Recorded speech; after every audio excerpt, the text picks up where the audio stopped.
Hi, I'm Tim. Welcome to our channel and thanks for logging on. Today we're discussing the Audemars Piguet Royal Oak Moonphase, reference 25594BA. You can see and you can purchase this 36mm automatic day-date Moonphase Royal Oak on our website. Subscribe to our YouTube channel if you enjoy these videos, and please click on the card in the upper right hand corner of the screen at any time during this video to see our full sales listing for this watch with additional accessories included in the sale, high resolution images, and naturally complete pricing details for this Audemars Piguet Royal Oak Moonphase.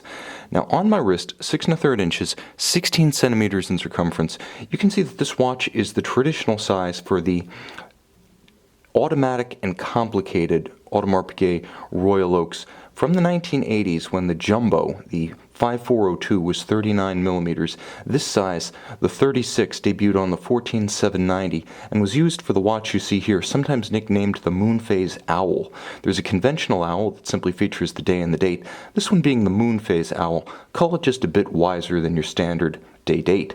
Now the watch at 36mm across the round of the case, that's from 9 o'clock to 3 o'clock, wears a little bit larger because of the cushion form. The lugs are broad, they extend far beyond the bezel. So the watch as it wears feels closer to 40mm in total surface area. In terms of thickness, very slim and easily slides underneath a dress cuff. Only 9mm thick, this is a great watch to wear with formal attire, and it pairs perfectly with that ecru tapisserie dial, beautifully consonant with the likewise coloration of the moon, the sub-registers for the day and the date, and the warmth of the yellow gold case. The watch has a very reasonable lug to lug span, but the way to measure it truthfully is from plot to plot. You see these intermediate plots that join the lugs to the bracelet, featuring on both sides. They will not bend straight down, so the outermost rigid point across the wrist measures 48mm, so it's got a broader stance than you would expect in a 36. As I said, this watch wears a little bit bigger than you'd expect. Now the bracelet is everything you would expect in a Royal Oak. Beautifully finished, it has a gorgeous polished bevel along the flanks of the individual links, and down its center, all beautifully brushed satin finish. A big part of what you're paying for when you get a Royal Oak is the finish on the case, on the bracelet, and on the bezel. Now if you're wondering why there's a white metal in there, it's because white gold is harder than yellow. In fact, it's harder than rose as well. White gold is used for the internal swing arm of the clasp. And if you don't believe me, you can see the hallmarks. White gold is used for its strength within the clasp.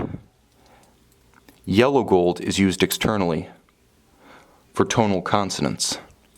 Now you can see the watch features a handsome array of general Royal Oak styling cues and those that are specific to this model. The general cues include spectacular facets. You can see the tapering polished bevel along the hoods of the lugs, the beautiful satin finish atop the bezel and the hoods of the lugs, as well as the hoods of the case, the polished highlights along the edges of the octagonal bezel, and the polished white gold bezel bolts that provide beautiful contrast to the satin yellow gold of the bezel top.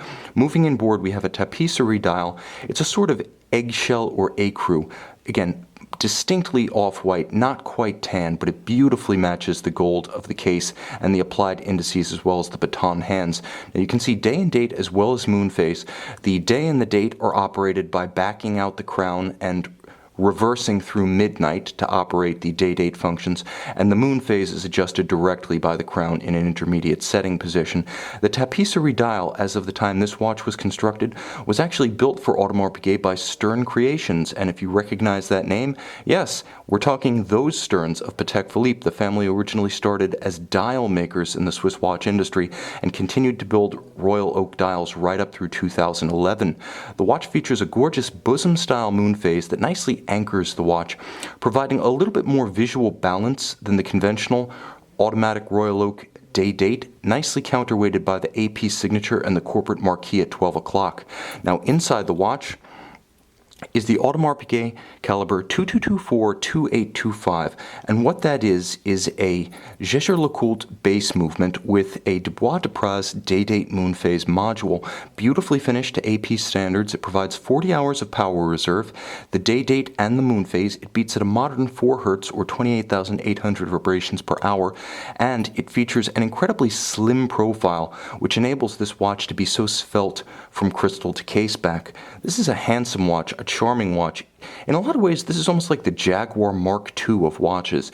It definitely has a style that's evocative of its era while remaining robust, appealing, and current in the way it makes you feel. It never goes out of style, even as you recognize it as a product of a bygone time. You can see and you can purchase this Audemars Piguet Royal Oak Moonphase reference 25594 36mm in 18 karat yellow gold on our website.